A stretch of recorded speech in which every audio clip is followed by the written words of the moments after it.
Well, hello everyone.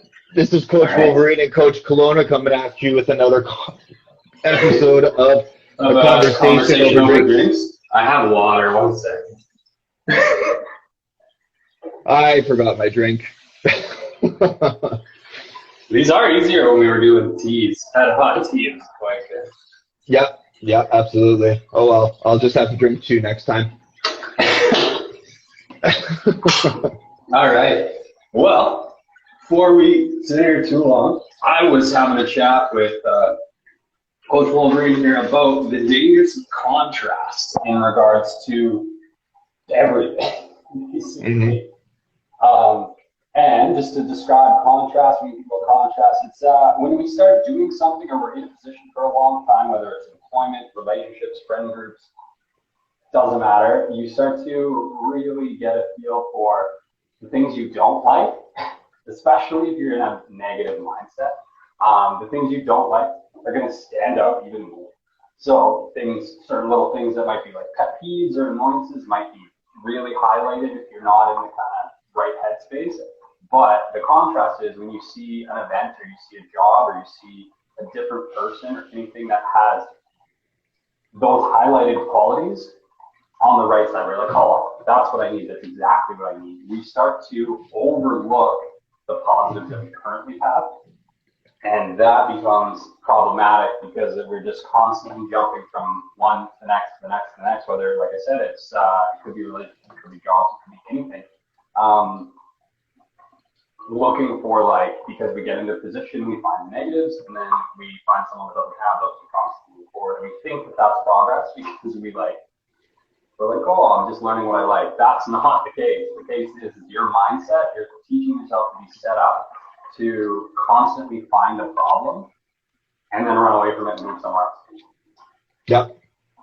Right? So that's the grass is always greener idea. That's that and all that. But Dill, can you think of a time where contrast might have gotten the best of you or may have made you take a couple extra seconds and really consider making a big change where maybe might not have been the best option? There's quite a few actually times in my life where that had happened. I know actually one aspect is the gym, right? You start doing something, you end up not liking what you're doing because you had this vision, or I had this vision of what was going to happen from, say, the way I was training or the goals that I set, realized that, wow, this is actually pretty hard. And then adjust justify to myself to adjust my goals to try and fit this. Oh no, I don't actually like this. I actually want to do this over here. Or even, doing stuff in profession, before getting into business and before, when I was still working for someone else on a regular basis, to job hop because you find out that I didn't really like the work I was doing, and because I was overlooking all of the positives and the things that I was, looking back, I should have been thankful for, just to look and chase after this new shiny, whether it have been the holy dollar or whether it have been just to run away from the things I was then deeming as negative. And I think the most prevalent thing that I did with that in my life is probably in the fitness industry, because looking back, I've been in the fitness industry for 15 years, and I haven't stuck with a sport for longer than 3 or 4 years at a time. Okay. And most of the sports that I stuck with were about 2 to 3 years. The longest one I did was powerlifting. But other than that, I did boxing for 2 years, I did bodybuilding for 2 years. I played higher impact sports when I was younger, volleyball, football, basketball, just fucking around in the gym, doing whatever just to say that I was going to the gym.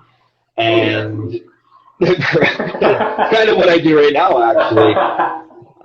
But yeah, for the most part, I noticed it's just, you get bored because the results, or I got bored because the result I was expecting to see, the result I was expecting to get to, started feeling further and further away because I started realizing, wow, this takes a lot of work.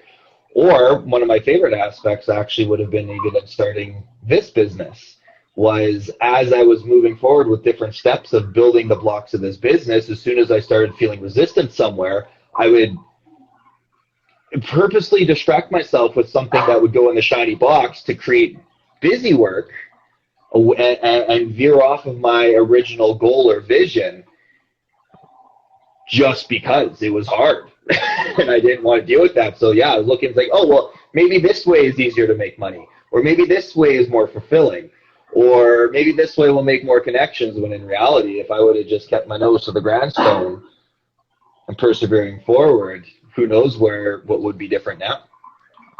Right, and that's, I think all of us on the business standpoint, like we know the road we want to be on, but whether we take a couple of side roads and then come back, or we totally end up somewhere else, is kind of the unknown. But the contrast thing, I think, is so crazy because people get caught in that cycle, right? Like we're fortunate enough that we've had good leaders and mentors and stuff that have been there in that positive mindset. Have been like, hey, your head's up your ass. So, yep. So that's the kind of thing, right? And that's just that positive, negative thing that we always talk about, right? If you focus on the positives, you're going to appreciate the positives. If you focus on the negatives, you're going to really hate them. And if something else comes up that's totally opposite, you're going to jump to that immediately because it's easy. Yeah. Where the attention goes, energy flows. 100%, and you've been hammered on that for weeks. Absolutely, because if we focus on the negative, we're sure as shit going to find the negative. If we focus on at least the opportunities, we'll be able to pull the positive out of whatever negative is. We'll be able to mold whatever it is that we're working on to what we actually want to fit our vision, right? And I think it's, reframing that from thinking about, Matt, this is hard, to like, okay, instead of complaining about, I have to do this at work, reframing the mindset of like, I get to do this at work. So I get to have a job. Excuses, yeah. Exactly. And I know like this, I'm not sitting here in an ivory tower or anything like that. Like that is a mindset thing that I've been working on for a long ass time to try and overcome. And there's still times where I find myself falling back down that slope. But then I'm fortunate enough to have, people like yourself in my life and others around me to bring me back to that, like, hey, you need to remember that where you're at right now is where you were wishing to be at one point. So I think it's a really big thing. And that's the crazy thing, right? Like, and I really think like you were saying, especially in the gym, these contrasts are really, they fall on that comparisons that we've hammered on before, right? Like, you're like, oh, this guy who told me to do this said he got results there. It's like, well, maybe he did, or whatever. Maybe he lucked out. Maybe the training was better for him than it is you. But those comparisons, again, can bring on that negative cycle where you start bouncing around. And I know, like, I've been in some pretty negative spaces in regards to like employment, which we've had conversations about before, right? Where I just wasn't happy with where I was, which led me to try something else out. And guess what? I didn't like that either. But the biggest thing there was that it kind of shocked me back into a system where like I need to be a part of the health and fitness. I need that part of it. So really anchoring to that, being like, this is what I love. This is what I want to do. And like pulling as many positives from that has been probably the biggest thing for me. It's like, as long as I'm working towards that, where I can help other people with that and like have good conversations with other people that are in the same mindset and do all those things, as long as I'm in that kind of like world, I'll figure it out from there. So that's one of the biggest things for me. Is like, that's the like positive negative thing. It's like, put me in that world where it's there and I know that I'll survive. Yeah, which is awesome that you've been able to get that. And there's one saying that I heard, I wish I could actually remember it because it's so simple, it's so easy and so cliche, but quite simply, the grass is green where you water it. Plain and simple. If we flip our perspective on whatever it is that we think is bad, it's like, okay, well, how could this actually be good? how could this be good, as opposed to focusing on the bad aspect. Like, I got one buddy who's a relationship hopper. He just goes relationship, relationship, relationship, relationship, dates these women that are, for a couple months, and then gets to the next one and then complains that, all women are the same. No. There's only one common denominator in this, in all of this. And I'm sorry, dude, but it's you. If you're not working on the problem as to why you're getting bored with all of these women as you're jumping through all of these relationships, what aspect of yourself are you not exploring, right? What negatives are you continuously focusing on to lead to that self-sabotage, to feel the absolute desire to jump to the next relationship? Yeah, and I think the other crazy thing too is, like, if all these things are negatives, like, what is the positive that is causing you to jump from A to B to da da da da?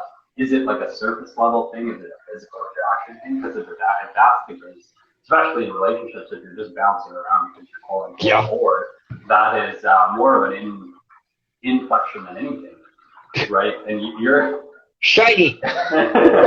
Yeah, so like you're gonna be a little more versed in some relationship stuff as far as psychologically than I am, but I think it's one of the biggest things, man. It's so crazy because we're in this material surface level everything all the time, and then you got us standing here in the freezing cold, trying to get uncomfortable, have some uncomfortable conversations. You asked me 6 months ago if I'd ever be standing in a cold shower having a chat with a buddy. I would have said, Tom, so probably not on the to-do list, that is for sure.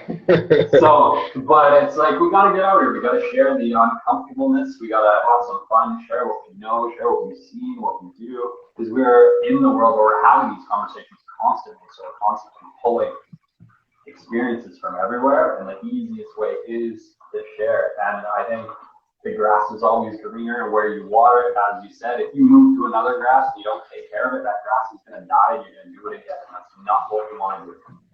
Exactly. So you got to take care of your own. For a lot of us, that's going to mean looking in here and figuring out what we can do different as far as accountability, responsibility, or development goes, before we're ready to take on higher employment, before we're ready to switch jobs, before we're ready to switch relationships, ditch old friend groups and habits, before we're ready to take on totally new lifestyles. We have to reflect a little bit. We have to figure out what it is we need. And I think, like I said, like, I found the world I need to be in, and then everything becomes small after that. So I'm numb from the neck down. So I don't know about you, but that's all I wanted to kind of get across today, is the dangers of contrast and how it can lead to such a bad cycle. And really the best way of coming out of that is to shift to that positive mindset. Do you have anything else to add on there, Bill? The main thing that I would have to add to that is what's important is breaking the cycle, right? Is you can't just run away from problems and expect the problems to just go away. It's if you find yourself in this rut where you're continuously trying to restart over and over and over, which, hey, I get it. I've been there. It's a matter of recognizing that trigger and be like, oh, hello, old friend. Why are you here? What is actually going on here? And then interrupting that thought pattern, that cycle, with focusing on where you actually want to go and actually remembering the end goal vision, not the short-term instant gratification, which I get it. Instant gratification is great. That's why it's instant. That's why it's gratifying. That's what we're programmed to do, right? So it's harder by the day, I think. Yeah, absolutely. But that is all I have to add. And if that is it for you to have, everyone, don't forget this will be on YouTube as well. So please like, subscribe, share, even if it's just simply, you pulled the slightest bit of information out of it. The more people that hear this stuff, the more that we're going to be able to get feedback, the more we're going to get more ideas on what new things to do, what new things to talk about, and being able to, even if you guys have ideas of what kind of uncomfortable situations you want us to be in, right? It doesn't always have to be cold. As it warms up, we're going to go out and do some actual physical things too. So, we've got some stuff planned coming up. We're going to start connecting locally and stuff too, so it'll be kind of fun. But honestly, anything you guys like, subscribe, talk to us, tell us we're wrong, tell us we're right, tell us you love it, tell us you hate it, do whatever you got to do. Yep. But I'm frozen, so I'm ready to go. All right, man. Cheers. Take care. Appreciate it, man. Catch you later.